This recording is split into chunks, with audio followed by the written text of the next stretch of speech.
Dental marketing for associates? Why would an associate need to market themselves? Hi everyone, Angus, Pryor here, practice growth specialist and #1 Amazon best-selling author, bringing you today's Marketing Monday, the weekly show designed to boost the marketing of your dental practice.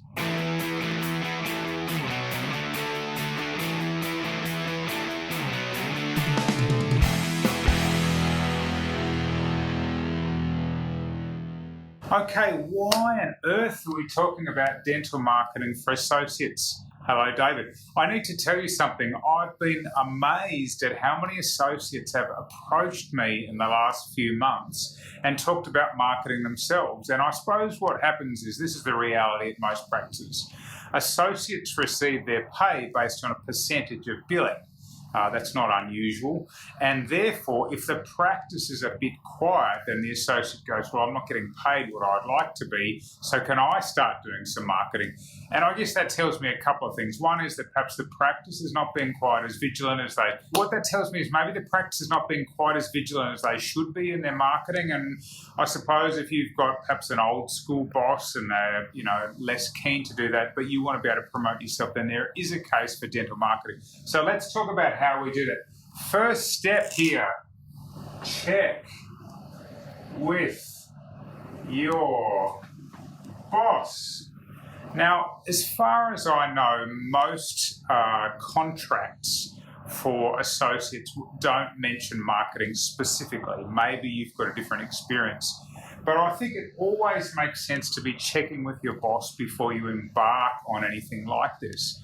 I mean, if I'm the boss and one of my people comes to me and says, Angus, I'd like to do some marketing because I want to bring in more business for us, and I'll do it myself and it's at no cost to you, then I'd say, go for it, happy days. But as a boss, what I wouldn't want to see is that the associate is getting sort of all the attention's going there, and then that becomes more of a risk for the boss. So step one, check with your boss. The strongest play that I see for an associate is educational videos. Now, the beauty of video is it can be used in so many different places once you've made the video. By virtue of you being a dentist, a healthcare professional, you've already got a certain level of trust and authority.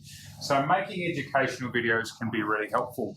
And you can teach technical, but there's a particular technique to use for that. I did an interview recently with a guy called Ty Lopez, a man who's had almost 1 billion views on YouTube.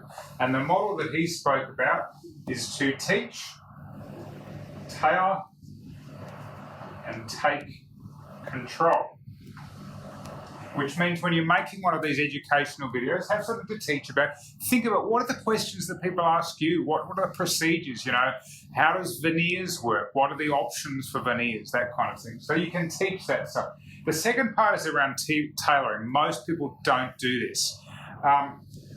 If you're talking about veneers, then say, well, if you've got a stained tooth, then here's the answer. If you've got a crooked tooth, here's the answer. You want people watching this not just to be interested in veneers, but also to go, oh, that's me, that's my circumstance. So that's the tailoring. And then the take control part is around what do you want them to do next? Now, this is where you've got to be a little bit careful.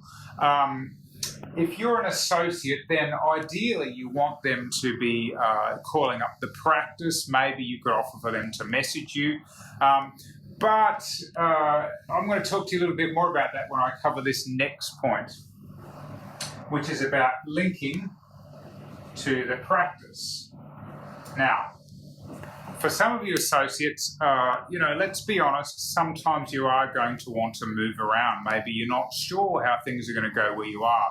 And it's really in the linking to the practice that you can take control. So if you're making a video and it's going to go onto YouTube or maybe Facebook or whatever the case may be, instead of saying, take control as the call to action. Look, I hope you enjoyed this video on veneers. If you'd like to find out exactly which veneer works for you, now usually what you'd say is call this phone number or visit this website. But what I'm going to suggest you do is, instead of doing that, leave a more generic response. Because if you put these videos on YouTube, they could still be working for you while you're working at another practice in the future. I'm not encouraging this, but I know this is what can happen. So, here's the veneers video, here are the different scenarios, if this, then that. If you'd like to find out more with which the correct video for you, then click the link below and make an appointment and let's talk. That way that video becomes perennial, which means that if you move to another practice, you just change the link. But in the short term, absolutely, you want to be linking to your practice and by having a more generic end that allows you to get the flexibility. I hope that makes sense. Now, for associates and indeed for everybody else, we've got a course that we're running on the 30th of November. If you get across to anguspryor.com /unfair, that's the word we're using, as in an unfair advantage. We want to help you really maximise your commissions by figuring out how to do case conversion well. So anguspryor.com /unfair. Otherwise, see you next time on Marketing Monday.